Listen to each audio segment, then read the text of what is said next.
चला तर मग मालिकेच्या आजच्या भागामध्ये आपण पाहणार आहोत की अर्जुन आणि सायली हे दोघंही जण आता आरशासमोर रेडी होत असतात. सायलीला रेडी व्हायचं असतं आणि त्याच वेळेला अर्जुनला सुद्धा. आणि त्यामुळे त्या दोघांचे आर्ग्युमेंट्स होत असतात. जसे कोर्टामध्ये एक एक मत आणि एक एक पॉईंट मांडले जातात, अगदी तसेच आता अर्जुन इथे आपले एक एक पॉईंट मांडत असतो. त्यावर सायली म्हणत असते की माझे केस बघा केवढे आहेत ते, त्या माझ्या केसांनी एवढे तुमचे ते केसही नाहीत, तरीसुद्धा तुम्ही अर्धा अर्धा तास त्या आरशासमोर उभे असता ते केस ठीक करण्यासाठी. मग आमच्यासारख्याने कुठे जावं, काय करावं ते एकदा मला सांगाच, म्हणजे मला नीटही कळेल. आता सायली हे सगळं काही बोलत असते तर अर्जुन आता या सगळ्या गोष्टी व्यवस्थितपणे ऐकून घेत असतो. आणि त्यानंतर मात्र आता सायलीच्या डोक्यात अचानक तन्वीचाच म्हणजे प्रियाचा विषय येतो. ती म्हणत असते की या प्रियाचं काय चाललंय ना काहीच कळत नाहीये. म्हणजे बघा ना, एखाद्याचा नवरा तिला म्हणतोय की आपण बाहेर फिरायला जाऊया, पण तिला त्या सगळ्या गोष्टी नकोय, तिला फक्त बाहेरच जायचे. त्या दिवशी बघितलं ना, ती कुठेतरी गेली होती, पण कुठे गेली होती, काय केलं याबद्दल काहीच माहीत नाही. आणि त्याचसोबत अश्विन भाऊजी यांनी सुद्धा कुठे काही तिला विचारलं, जास्तीची माहिती विचारली नाही ना, त्यामुळे हे सगळं झालेलं आहे असं देखील आता बोललं जातं. दुसरीकडे आता प्रिया ही त्या जागेवर आलेली असते जिथे महिपतला आधी बांधून ठेवलेलं होतं. आणि त्यामुळे आता इकडे तिकडे ती शोधाशोध करू लागते. मग त्यावेळेला ती आता नागराजलाही कॉल करते, पण नागराज काही तिचा कॉल रिसीव करत नसतो. आणि त्यामुळे तिचं आता डोकं एकदमच बधीर होतं. ती विचार करते की हा नागराजही फोन रिसीव करत नाही आहे, महिपतलाही इथे बांधून ठेवलेलं नाही आहे, मग महिपत पळून गेला की काय, काय बोलावं या नागोबाला तरी, असा विचार ती करते. आणि नंतर आहे ना, तिच्या आता लक्षात येतं की नाही, ते एक बाजूला माठ ठेवला होता, तो माठ तर दिसत नाही आहे. मग आता बहुतेक येत ना काहीतरी गडबड तर नक्कीच आहे, असा विचार करूनच ना ती इकडचा माठ, त्यासोबत लावलेली रशी या सगळ्याचा व्यवस्थितपणे विचार करत असते. आणि ज्या वेळेला ती आता या सगळ्याचा व्यवस्थित विचार करते त्यावेळेला तिच्या लक्षात येतं की नाही, काहीतरी गडबड आहे. म्हणजेच ना महिपतला गायब केलेलं आहे या नागराजने. मग आता या नागराजने कुठे ठेवलं असेल बरं महिपतला, असा विचारच ना प्रिया करत असते. आणि नागराजला कॉलही करत असते, पण नागराज काही तिचा कॉल रिसीव करत नाही. दुसरीकडे नागराजने आता महिपतला हॉस्पिटलमध्ये वगैरे नेलेलं असतं, त्याच्यावर शस्त्रक्रिया म्हणजेच काही उपचार केलेले असतात, कारण का त्याच्या डोक्याला बॉटल फोडलेली असते, त्यामुळे आता लागलेलं असतं. त्याच्या डोक्याला पट्टी वगैरे बांधलेली असते डॉक्टरकडे वगैरे नेऊन. आणि त्यानंतर थेट गाडी तो त्याच्याच गॅरेजजवळ घेऊन जातो. तो अजूनही बेशुद्ध असतो आणि त्याला ढकलत ढकलत का होईना आता नागराज आतमध्ये त्या गॅरेजमध्ये घेऊन जातो. दुसरीकडे सायली आणि अर्जुन बोलत असतात. त्याच वेळेला अर्जुन सायलीला विचारतो, म्हणजे तुला काय वाटते की प्रिया खोटं बोलते का? तर प्रिया खोटंच बोलते, मला माहिती आहे ना प्रियाची ती सवय, कारण प्रियाला ना मी ओळखून आहे, प्रत्येक वेळेला काही ना काही खोटं सांगायचं. आता सुद्धा तुम्हाला सांगते ना, त्या दिवशी ती ना मैत्रिणींकडे गेलीच नव्हती असेल. थांबा, मी आताच काय ते खरं खोटं करते. आमची एक कॉमन फ्रेंड आहे प्राजक्ता, तिला कॉन्टॅक्ट करते, तिच्याकडनं बऱ्याच गोष्टी ज्या आहेत ना त्या समजतील. मग बघा ती एक एक गोष्टी कशा उलगडून सांगते त्या. आता प्राजक्ताला मुद्दामून सायली विचारते, काय गं त्या दिवशी पार्टीला गेला होता तर मला सांगितलंच नाही. तर प्राजक्ता तिला म्हणते की कोणती पार्टी, आम्ही कोणत्याच पार्टीला गेलो नव्हतो. मग प्रिया प्रिया आणि तू भेटला होतात ना? नाही गं, प्रिया आणि मी भेटून ना 2 वर्ष झालोय, अजून भेटलोच नाही एकमेकींना. मग कोणत्या पार्टीला? अगं त्या दिवशी काहीतरी सानिकाची पार्टी होती म्हणे. आणि श्रुतीचं ग्रॅज्युएशन झालं आहे का? नाही, श्रुतीचं ग्रॅज्युएशन अजून झालेलंच नाही आहे, बाकी आहे. आणि सानिका तरी इथे नाहीच आहे, मग कसलं सेलिब्रेशन झालंय? असा विचार केल्याबरोबर हे सगळं बोललं ना आता खरं तर सायलीने रेकॉर्ड केलेलं असतं. कारण सायलीजवळ आता पुरावा असायला हवा ना. जर तिला तो पुरावा दाखवायचा असेल तर तो पुरावा तिच्याजवळ असायला हवा आणि त्यासाठी तिने ते सगळं बोलणं ना रेकॉर्ड केलेलं होतं. त्यानंतर तिच्या लक्षात येतं की नाही, त्या दिवशी तिने एका हॉटेलचं नावसुद्धा सांगितलं होतं, स्काय ब्लू हॉटेल. मग आपण त्या क्लबला फोन लावून बघायचा आणि म्हणूनच स्काय ब्लू क्लबला फोन लावून बघितला जातो. आणि ज्या वेळेला तिथे फोन लावला जातो ना, त्या दिवशी तुमच्याकडे कोणती पार्टी होती का, कोणी मुली आल्या होत्या का, म्हणजे बुकिंग होतं का बघा जरा. श्रुती सबनीस नावाचं किंवा सानिका नावाचं नाही नाही, असं आमच्याकडे कोणतंच बुकिंग नसतं. आणि पहिल्यांदा तर आमचं जे क्लब आहे ना ते रात्री उशिरापर्यंत चालूच नसतं. जे काही आहे ना रिनोव्हेशनचं काम चालू आहे ना, त्यामुळे क्लब आहे ना बंद आहे. म्हणजे 11 नंतर आम्ही बंद करतो क्लब, त्यामुळे रात्री क्लब हा ओपन नसतो असं देखील आता कळतं. मग या सगळ्या गोष्टी जेव्हा आता सायलीला समजतात ना, तेव्हा मात्र आता सायलीला खूप मोठा धक्का बसतो.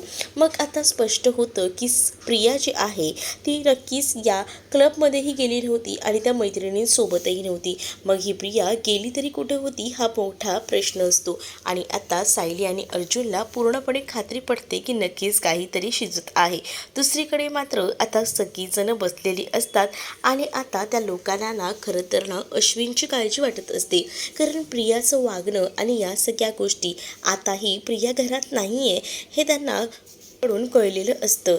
आणि त्याचमुळे आता जेव्हा विमलकडनं या सगळ्या गोष्टी कळतात ना, तेव्हा मात्र आता दोघंही जण चकित होतात आणि इतर घरातलेही. त्याच वेळेला आता स्मिताही म्हणत असते की काय चाललंय हे, मुळात आहे ना मला कळतच नाही. माझ्यासोबत आहे ना जेव्हा माझा सचिन बोलत नाही ना, तेव्हा मला जराही करमत नाही. आणि आता आता काय करावं मला ना समजतच नाही आहे. म्हणजे ही सतत बाहेर कुठेतरी जात असते, त्या आपल्या अश्विनला किती वाईट वाटत असेल, तोही काहीतरी विचार करतच असेल की. तर दुसरीकडे मात्र आता पाहायला मिळत असतं की प्रिया नुकतीच बाहेरून आलेली असते. आणि घ्या आली बघा ही आत्ताच बाहेरून, एवढा वेळ भटकत तर असतेच, त्याचसोबत अशीच देखील ती फिरत असते. अश्विनला काय वाटत असेल बिचारा, कोणत्या कोणत्या गोष्टीबद्दल सफर करत असेल असं कल्पना आणि त्याचसोबत प्रताप यांना सुद्धा वाटत असतं. पण त्यामध्ये त्याची सुद्धा चूक आहे, कारण तो बायकोला पाठीशी घालतो, हेही त्यांचं मत बरोबरच आहे. इकडे आता सायली आणि अर्जुन घरी आलेल्या प्रियाला अडवतात आणि कुठे गेली होतीस असं विचारल्याबरोबर प्रिया म्हणत असते की तुमच्या प्रश्नांची उत्तर द्यायला मी बांधील नाही आहे. तेवढ्यातच अश्विनही तिथे आलेला असतो आणि अश्विन जेव्हा तिथे येतो तेव्हा सायली म्हणत असते की आता नको सांगूस का तू कुठे गेली होतीस, त्या दिवशी रात्री कुठे गेली होतीस सांग ना. त्या दिवशी रात्री तर तू पार्टीला गेली होतीस म्हटलं होतंस, मग पार्टीला गेली होतीस तर कुठे गेली होतीस नक्की. मी का तुझ्या प्रश्नांची उत्तरं देऊ, मी तुझ्या प्रश्नांची उत्तर द्यायला बांधील नाही आहे. कारण मला तू काही विचारू नकोस असं देखील आता स्पष्टपणे ना प्रिया सांगू लागते. अच्छा, आम्हाला आमच्या प्रश्नांची उत्तरं देऊ नकोस, मग तुझ्या नवऱ्याला तर तुझ्या प्रश्नांची उत्तरं तर तू देऊच शकतेस ना. आता अश्विनला सुद्धा अर्जुन मुद्दामूनच हे सगळं विचारण्यासाठी सांगतो. कारण आता सायली आणि अर्जुनकडे पुरावा असतो आणि त्याच पुराव्याच्या बेसवर सायली आता बोलत असते. पण इकडे मात्र प्रियाला हे सगळं कुठे माहिती असतं, म्हणून प्रिया एकावर एक खोटंच सांगायचा प्रयत्न करत असते. पण त्याच वेळेला आता यांचं काही तू ऐकू नकोस, हे प्रत्येक जण आहेत ना तुला खोटं सांगू पाहतायत, तुझी फसवणूक करतायत, पण मी आहे ना, तू नको काळजी करू. सायली म्हणत असते की त्या दिवशी तू म्हणालीस की श्रुतीचं ग्रॅज्युएशन झालं. हो, ग्रॅज्युएशनचीच तर आम्ही पार्टी केली. हो का, अच्छा ठीक आहे ठीक आहे. सायली इतकं काही मनावर घेत नाही, कारण सायलीकडे सध्या रेकॉर्डिंग्स असतात. रेकॉर्डिंग्स वाजवा रे असं म्हटल्याबरोबर आता रेकॉर्डिंग्स एक एक करून वाजतात. म्हणजेच आता सायलीने त्या प्राजक्ताला कॉल केला होता ते रेकॉर्डिंग वाजतं आणि त्यामध्ये सायली जी आहे ना ती बोलत असते त्या प्राजक्तासोबतच आणि सगळ्या गोष्टी विचारायचा प्रयत्न करत असते. आणि त्याच वेळेला आता या सगळ्या रेकॉर्डिंग्स जेव्हा सायली ऐकवते ना, तेव्हा मात्र अश्विन म्हणत असतो की दे ना आता प्रश्नाचं उत्तर, तू गप्प का राहिली आहेस का, तुझ्याकडे या प्रश्नांची उत्तर नाही आहेत का, बोल ना काय झालं आहे, असं देखील आता तिला विचारलं जातं. त्यावेळेला आता ती शांत राहते. कारण तिच्याकडे कोणत्याही प्रश्नांची उत्तरच नसतात. त्यामुळे आता तिला चिडचूप राहण्यापासून पर्याय उरतच नाही. सायलीसमोर आता तिचा निभावच लागत नसतो. दुसरीकडे प्रिया आता अश्विनला म्हणत असते की प्लीज ना, तू माझं समजून घे, माझं ऐकून घे, यांच्यावर विश्वास ठेवू नकोस. मी तुला सांगते ना. का का विश्वास ठेवू नको? इतके दिवस तुझ्यावरच तर विश्वास ठेवला आणि तू मला फसवत राहिलीस. सांग ना, काय बोलू आता? बोल. प्रताप आणि कल्पना यासुद्धा आता सायली आणि अर्जुनच्या पाठीशी उभं राहून अश्विनला समजवायचा प्रयत्न करतात आणि तुझी बायको ना तुला फसवते हे सुद्धा त्याची कान उघडणी करून सांगत असतात. दुसरीकडे महिपतला नागराजने आणून ठेवलेलं असतं त्या गॅरेजमध्ये आणि तो म्हणत असतो की आता ही तुझी जागा गॅरेजमध्ये. आठवतोय का रे तुला गॅरेज? काय ना, हा गॅरेज ना तुझाच आहे.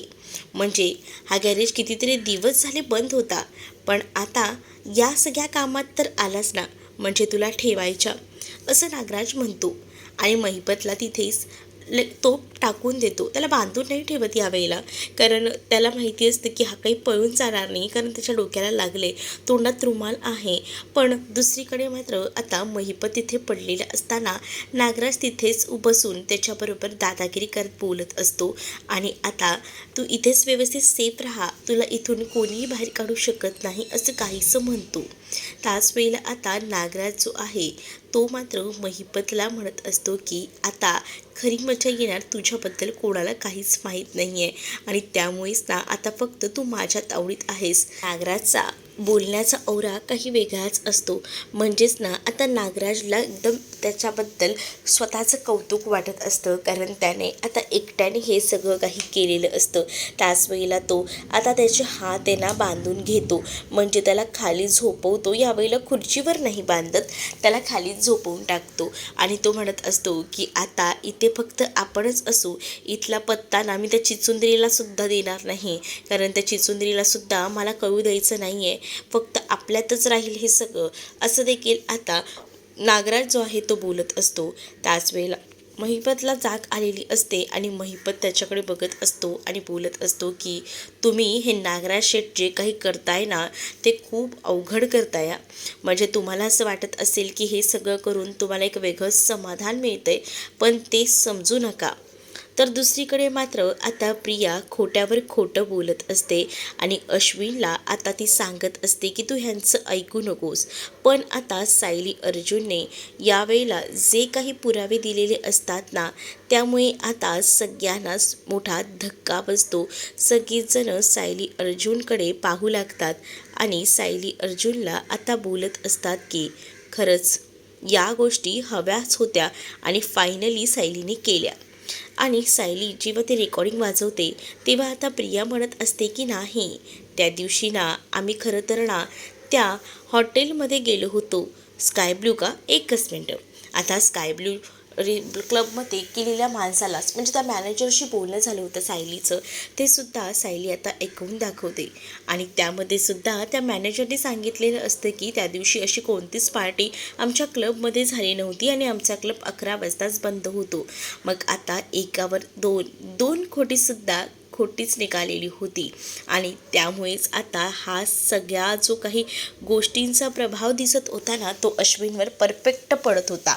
म्हणजे सायलीला अश्विनला हेच दाखवून द्यायचं होतं की तुझी फसवणूक होते आणि अगदी तिने हुबेहूब ज्या काही गोष्टी आहेत त्या परफेक्ट मांडून दाखवून दिलेल्या असतात. आणि त्यामुळेच ना आता मात्र सायली जी आहे ती सगळ्या गोष्टी जेव्हा अश्विनला दाखवते तेव्हा अश्विनकडे या सगळ्या गोष्टींमुळे तोंड दाखवायची जागा राहिलेली नसते, कारण इतके दिवस त्याने प्रियाला पाठीशी घातलेलं होतं. प्रियाचं सगळं काही तो ऐकत होता, पण आज अशी वेळ आलेली होती ना का त्यालासुद्धा तोंडातनं एक शब्दही बाहेर काढू वाटत नव्हता, कारण आता सायलीने सगळं सत्य बाहेर आणलेलं असतं. सायली आता जेव्हा हे सगळं सत्य अश्विनसमोर आणते तेव्हा अश्विनचा सगळ्याच वरचा विश्वास उडून जातो.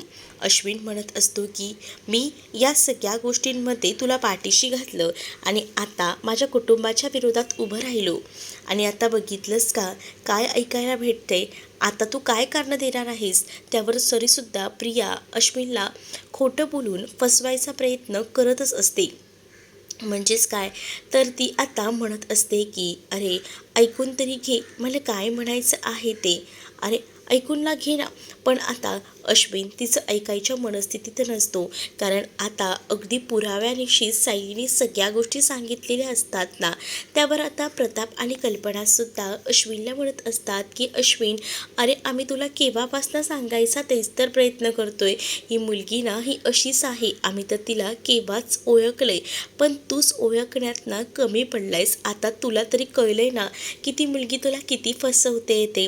त्याच वेळेला आता सायलीने पुरावे दिल्यामुळे फायनली अश्विनचे डोळे उघडलेले असतात, जे या आधी व्हायला हवे होते पण फायनली आता झालेले असतात. कल्पना ही आता अश्विनला म्हणत असते की अश्विन, तू भडकून तिची बाजू घेत असतोस पण आमचं कधीही ऐकून घेत नाहीस. नशीब आज तरी व्यवस्थित ऐकून घेतोयस, पण हिच्या ना कोणत्याच गोष्टींवर ना विश्वास ठेवू नकोस, ती विश्वासाच्या पात्रतेचीही नाही, असं देखील आता बोललं जात असतं. आणि तिला बोललं जातं की पुरे झाला हां, तू आमच्या मुलाचा जो काही विश्वासघात करतेस ना, ते हे चुकीचं आहे.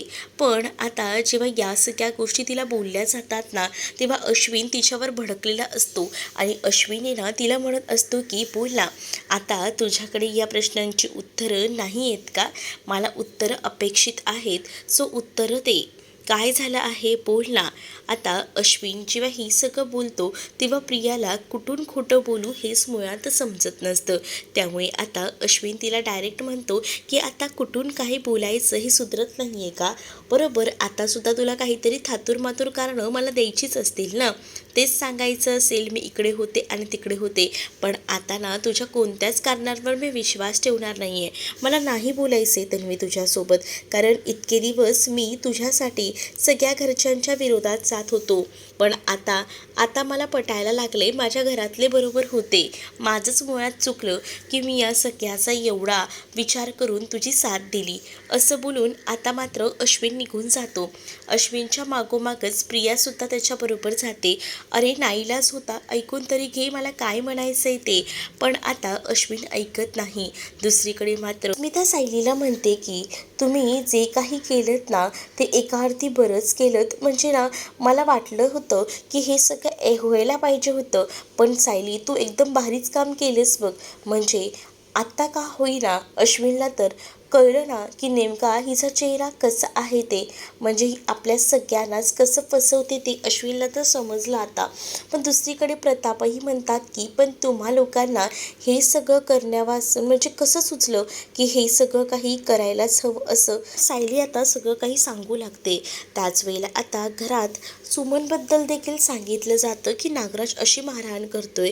त्यावर प्रताप आता भडकलेले असतात आणि प्रताप म्हणत असतात की नाही, मी रविराजला फोन करून सांगणार आहे की इथे प्रतिमाला आणून सोड, कारण नागराजचा ना खरंच काही भरोसा सांगता येत नाही.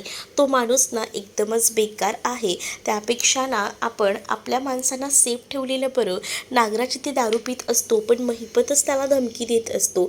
महिपत त्याला म्हणत असतो की एक गोष्ट लक्षात ठेव, काय ना तुला आता पाणी तरी प्यायला मिळते पण तुला तेव्हा पाण्याला सुद्धा मी तडपवेन, एवढं तर डोक्यात फिट ठेव, असं देखील महिपत आता बोलू लागतो. महिपत जेव्हा हे सगळं बोलतो तेव्हा नागराज दारूच्या नशेत असतो.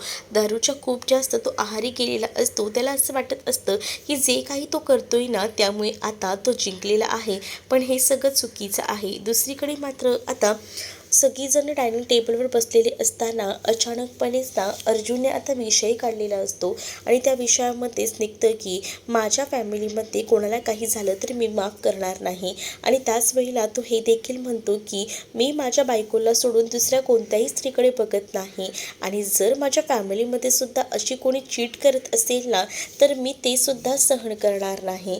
त्यामुळे मी जर असं काही माझ्या फॅमिलीमध्ये झालं तर त्या समोरच्या व्यक्तीला सोडणार नाही, असं देखील तो आता रागारागात बोलत असतो. कारण जर आपली बायको आपल्यासाठी सगळ्या काही गोष्टी करते ना तर आपण सुद्धा आपल्या बायकोला सोडायचं नाही, तिची काळजी घ्यायची. आणि जर या बायकोच्या विरोधात जाऊन जर आपण बाहेर काही कारनामे करत असू तर ते खूप चुकीचे आहेत, पण या सगळ्यावर आवाज तर मी उठवणारच, असं देखील आता अर्जुन बोलत असतो. त्यावेळेला सायलीला टेन्शन येतं, कारण सायलीला थोडा संशय ना सचिनवर येत असतो. मग सचिनचं काय होईल याचाच विचार ना आता मात्र सायलीच्या डोक्यात येऊ लागतो. तर तुम्हाला हा भाग कसा वाटलाय कमेंटमध्ये नक्कीच सांगा. असेच अपडेट पाहत राहण्यासाठी चॅनलला सबस्क्राईब नक्कीच करा. चला तर मग भेटूया पुढच्या भागामध्ये. तोपर्यंत टाटा बाय बाय.